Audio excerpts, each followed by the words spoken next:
Good afternoon, people.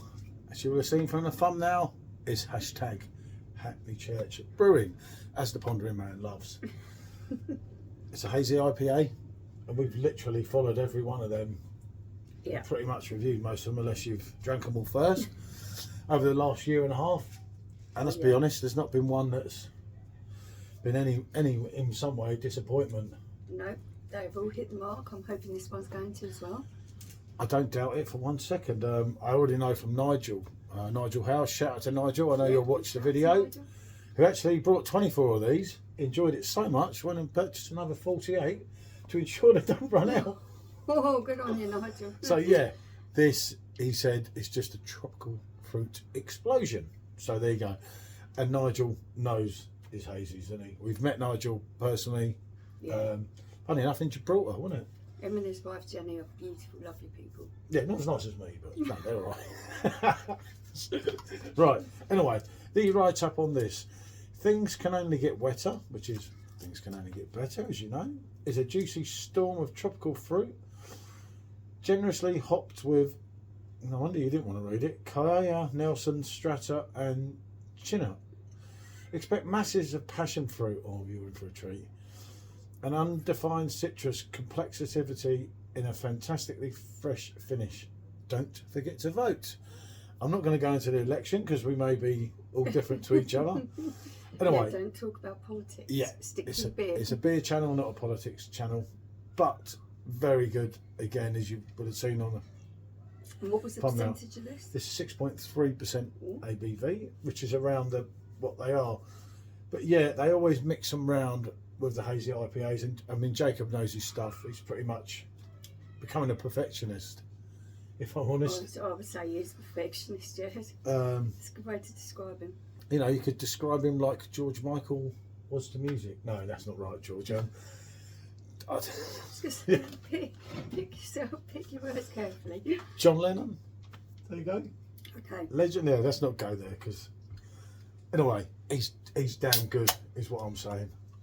I'll show you the pour in the Hackney Church branded glass, of course, which is cheap on their website when they've got stock, and nucleated as well. Let's give it a look at that.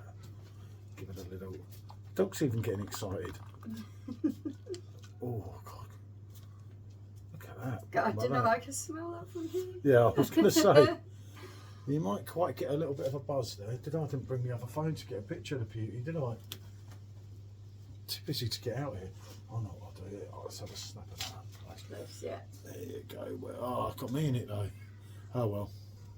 Even I can't ruin the beer. Yeah, then they do a back distant one. You can be in it too. Look at that. Excellent stuff. I don't know why I'm doing that. I'll never share them half the time anyway now. Oh, okay. But yeah. As it was pouring. Oh, wonderful. You know you're in for a biggie here. Passion fruit, citrus, piney notes, hoppy notes. Oh yeah, that smells good.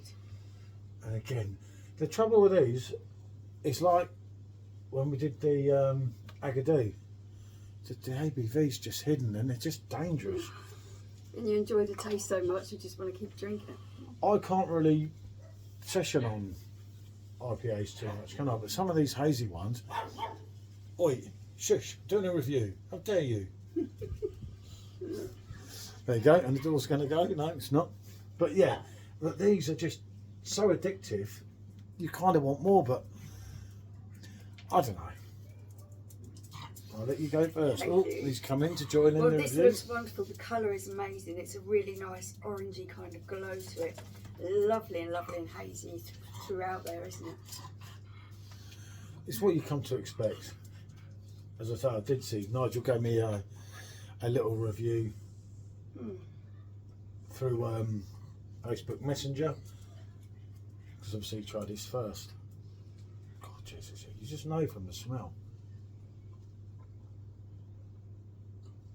It's got a lovely, rich, velvety mouthfeel to it. Lovely and smooth. Quite thick on the palate. It really feels like there's some substance to this. And then you're hit with the fruit. Wow, yes, passion fruit. Amazing stuff. I love it. It's quite predominant in here. But the sweetness of the passion fruit is balanced really nicely with the other citrusy notes in there. I thought I was thinking of something like gooseberry. It's something quite tart, Gooseberry, peach, kiwi, which is something that's really balancing that out nicely. I need to go again.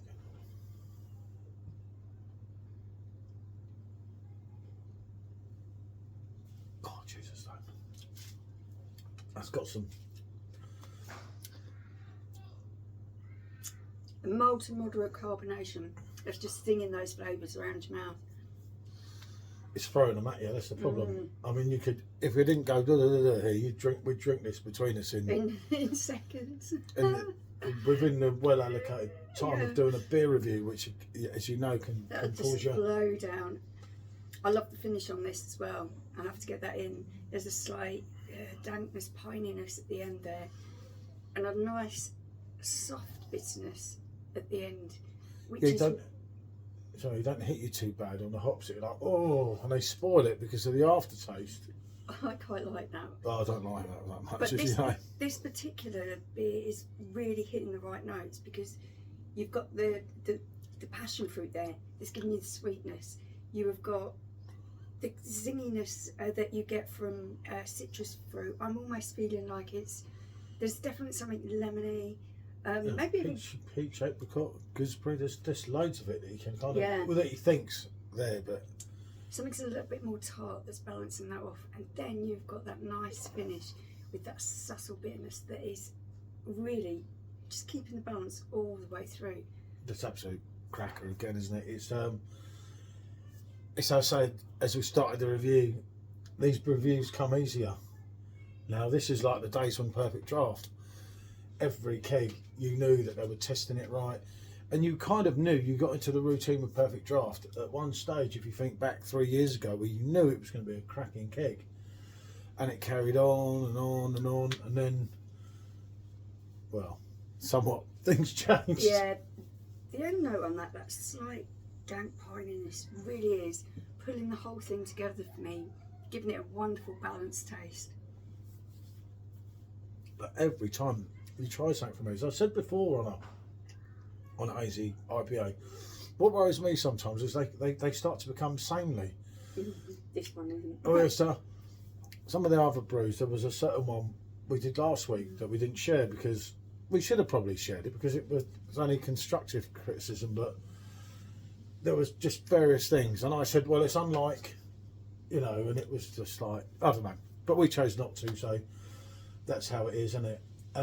But that's delivered, as I say, and there's just something, I don't know, it's like the reason he doesn't do the same ones maybe is because he wants to mix it up. That's why you don't get the HAZY IPAs in the core range. Yeah, he wants to be experimental, get different flavours going on there, find the right balances, find what flavours work with each other. Well, I'll tell you what, Jacob, you hit the nail on the head with this. I do love this style of beer. This one in particular is fantastic. I'm not at my dog, who is not, he's rather loud. I don't know what he's doing. There's no one there. Right, so it comes score time. I'm not going to ponder on my score because... No, I'm not pondering mine. I know exactly where I'm knows going mine. with it. That's I'm a on 10 8. out of 10. You know what I'm I like love with that, it. but it's a damn strong 8. It's a style of beer that I love, especially when it's done very, very well, and this has been. It goes to 10 from me. Well, you know, the minute this camera stops, that's me done on this one. It's lucky there's not much there. But yeah, they are your thing much so more than mine, aren't they? I do love this, and this is a wonderful example of it. I get that, but again, they've delivered with an absolute classic. Thank you, lads. Bonjour. Yeah. Bye.